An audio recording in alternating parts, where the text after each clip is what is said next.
Hey guys, Tom Barclay here, just outside the Tottenham Hotspur Stadium after a very, very entertaining, mad game against Manchester United in the League Cup, which has seen Spurs go through to the semi-finals to face Liverpool. The draw's just been done. We'll come on to that in a minute, but as Ange said after the game, are you not entertained? Are you not entertained after a game like that? I mean, where to start? Just so much to get through, so many moments.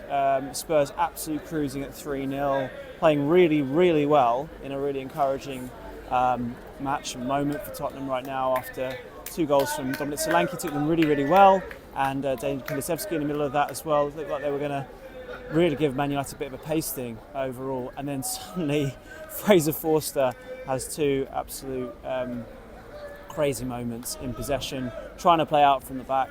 And the first one gets in.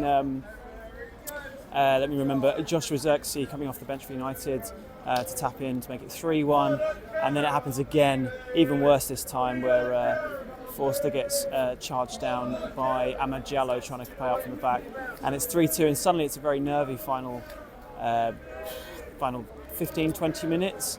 Then Son scores from a corner. Man United suggesting it's a possible foul from Bergvall on the keeper. I'm not so sure. Maybe VAR if they had it, might have given it. And then even Johnny Evans scores in the 94th minute. Of course he does, to ensure that the drama wasn't over right until the end. But the key thing is that Spurs are through into semi-final. They won this game. At times they were fantastic. They were brilliant to watch. This was peak Postecoglou. Brilliant football going forward. Mistakes at the back at times, which were of their own making, but you just couldn't take your eyes off it. And one of the reasons why, as a neutral in particular, I absolutely love watching this Tottenham team play and the games they play in, because they're always so entertaining. I mean, there were moments at 3-0 when Kulusevski was playing a little Rabona flick pass that stood out. He was absolutely bossing the game. Solanke, the way he took his goals was brilliant. It was all going so well until that Forster moment. So we'll come to that in a second. So, I mean, the first goal that Solanke scores, I'm trying to remember it now. It feels like such a long time ago now. But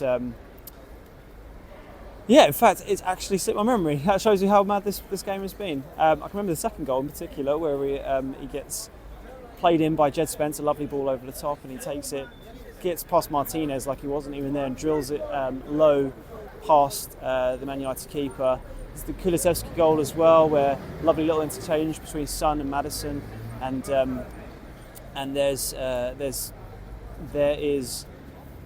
Dejan Kulusevski. Wow, I'm trying to thought. I'm struggling today. Kulusevski fires in from close range, and at that point there was just some really, really brilliant play all round from Spurs. There was Son looking really, really confident after his performance at Southampton, playing some really sort of inventive, creative passes. Spence, like I say, was brilliant again, playing left back because Udogie was injured, and Porro played right back. But Spence was really good, I thought, at left back. And when he came off, he had this standing ovation where he, and almost having half a lap of the pitch, walking around the entire pitch, where everyone was standing up and applauding him, which must have felt really good from his perspective. Because remember, Matt, in a crazy stat, 2.5 years on from signing, Southampton the other day was his first start for the club.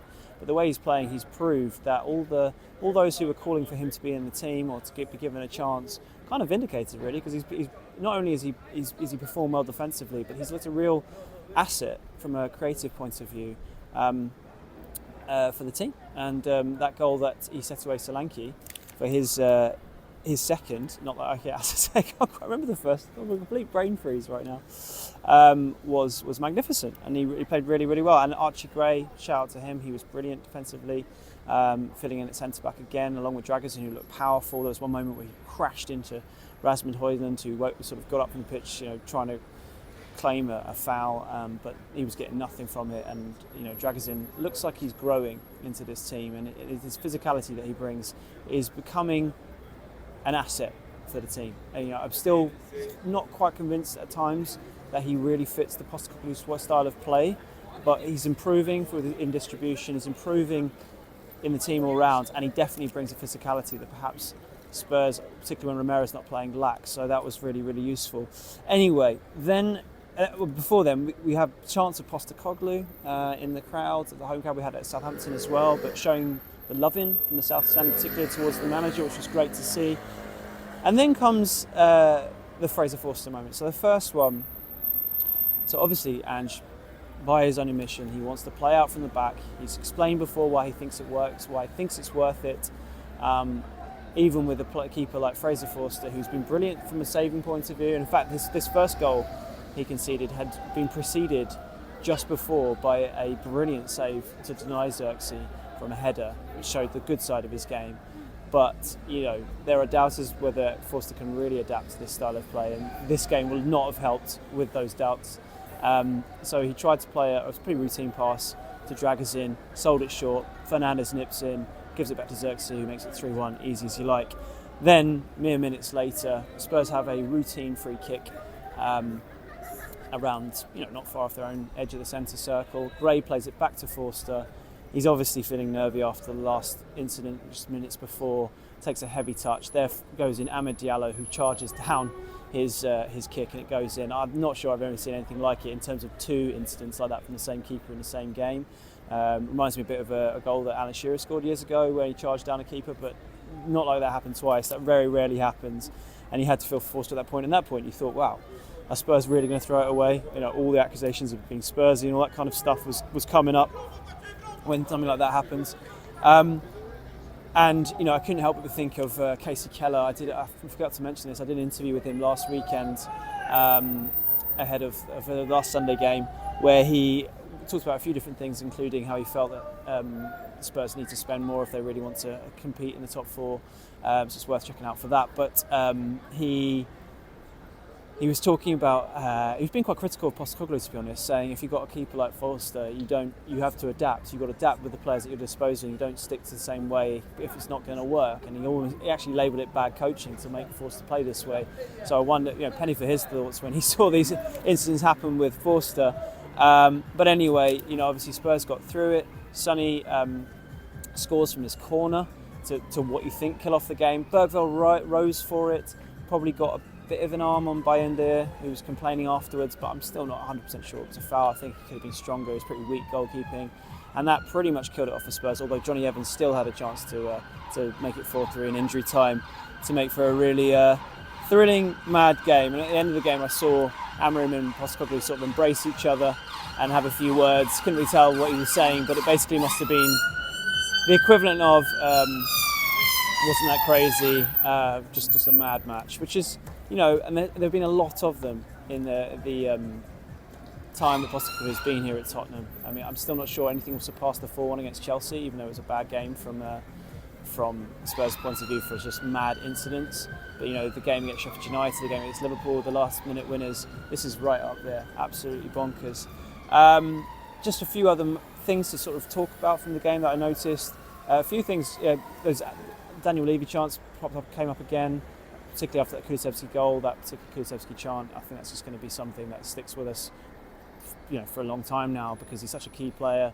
It's such an earworm of a song, and obviously it emphasises the frustration that fans have with the ownership. So that came up, as did some yellow balloons you might have noticed in the crowd.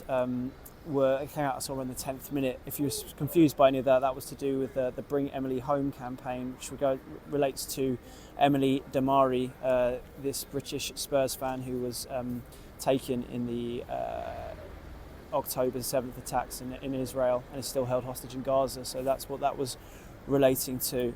Quite hard to sort of segue from that into back to the football, but this is obviously a football sort of video, so I'll get back to it. Obviously, Man United didn't have Marcus Rashford, as we know. Obviously, what's been going on with him at United recently, it looks like his time is looking like it's up after that interview. Was probably not a surprise to not see him here, but he wasn't part of the squad at all. Nor was Timo Werner. Apparently, that was totally down to sickness. Just another player sort of sidelined for Ange right now, which he's just kind of going into games just half expecting it at this moment. But was another blow for them. I know he obviously had that horrible game against Rangers, but he's a senior pro who impacted the game against Southampton off the bench. So that sort of was another blow for Spurs, and sort of underlined what a overall good performance this was, given the lack of bodies they've got right now. And overall, I'd say, apart from those Forster mistakes, Spurs were pretty good. I mean, it was those errors that sort of put this game in jeopardy, and they still got it over the line. I mean, maybe a Spurs team, or many Spurs teams in the past, and perhaps under Ange at times, could have folded from that position, but they held strong and they got through, and that's the main thing. Even with individual errors like that, which were just absolutely bonkers. Like I say, I thought the back two, Dragusin and Gray, were really good. Spence, that assist was fantastic. Like I say, got a standing ovation, as did Christian Eriksen when he came off for United. Obviously, I don't know about Spurs legend, but a great player in his heyday here at Spurs, and he got a nice reception, which was good to see.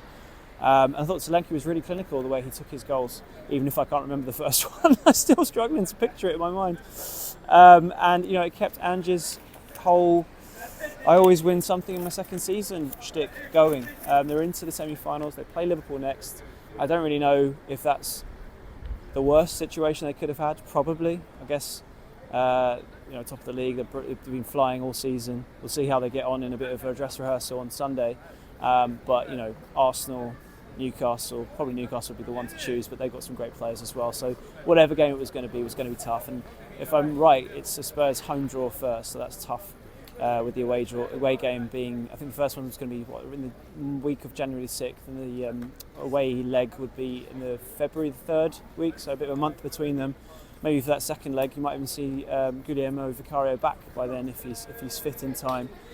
Just a few words on Ange's comments after the game. I mean, the best quote was actually to the broadcast, not to us. You might have seen it on TV where he said, "Are you not entertained?" referencing a whole Russell Crowe from Gladiator, and said, the Sky studio must be having a meltdown over his tactics or lack of them.